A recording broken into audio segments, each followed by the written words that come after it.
Party کے اندر جو یہ اختلافات ہیں، جو ایک گروپ وزارتیں سنبھال کر حکومت میں بیٹھا ہوا ہے ان کے درمیان، اور جو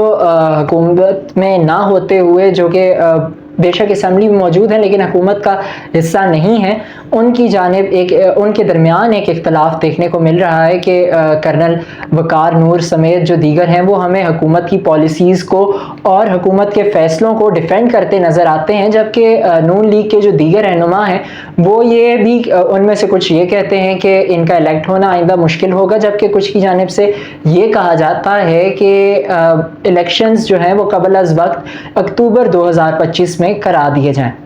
سو ہم نے اس میں ڈسکس کیا کہ یہ بیک گراؤنڈ تھا یا پھر اس کو بیک گراؤنڈ کے طور پر لیا جا سکتا ہے جو کہ وزیر اعظم نے ابھی حالیہ ایک بیان دیا ہے۔ سو اب ہم جو ہے اس کے آئندہ کے نتائج کے متعلق بات کریں تو جیسا کہ انہوں نے وزیر اعظم کا یہ بھی کہنا تھا کہ نون لیگ اپنے اندر جو ہے وہ اپنی صفوں میں صفائی کرے، اور اس کے علاوہ جو انہوں نے کہا کہ نون لیگ یہ لوگ نہیں ہیں جن میں نون لیگ کے جو پارٹی سربراہ ہیں آزاد کشمیر کے، ان کو بھی وزیر اعظم کی جانب سے کہا گیا کہ نون لیگ یہ نہیں ہے بلکہ وہ 4 وزراء ہیں جو کہ میرے ساتھ شامل ہیں۔ اب اس سے یہ دیکھا جا سکتا ہے کہ نون لیگ آزاد کشمیر میں ایک جو گیپ ہے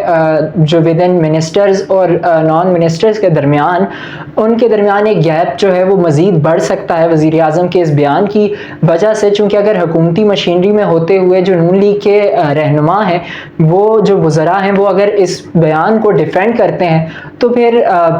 ایک خبر جو کہ یہ بھی آئی کہ وزیر اعظم آزاد کشمیر ایک نئی پارٹی بھی بنا سکتے ہیں، تو ہو سکتا ہے کہ یہ جو ہے خبر اس سے لنک ہو سکتی ہے، اور جو الیکٹیبلز وزیر اعظم کے ساتھ موجود ہیں وزارتوں پر، تو ان کو بھی جو ہے ان کے بارے میں یہ کہا جا سکتا ہے کہ ہو سکتا ہے کہ وزیر اعظم کے ساتھ وہ شامل ہو کر ایک آزاد کشمیر میں ایک نئی پارٹی کو کی بنیاد ڈالیں۔ اب دیکھتے ہیں کہ آئندہ الیکشنز چونکہ متوقع ہیں اور آزاد کشمیر میں الیکشنز کا بگل بچ چکا ہے، آگے دیکھتے ہیں کہ کیا ہوتا ہے اور ہم اس سے آپ کو مطلع بھی کریں گے۔ اسی کے ساتھ آج کے بلاگ سے دیجیے اجازت، اللہ حافظ۔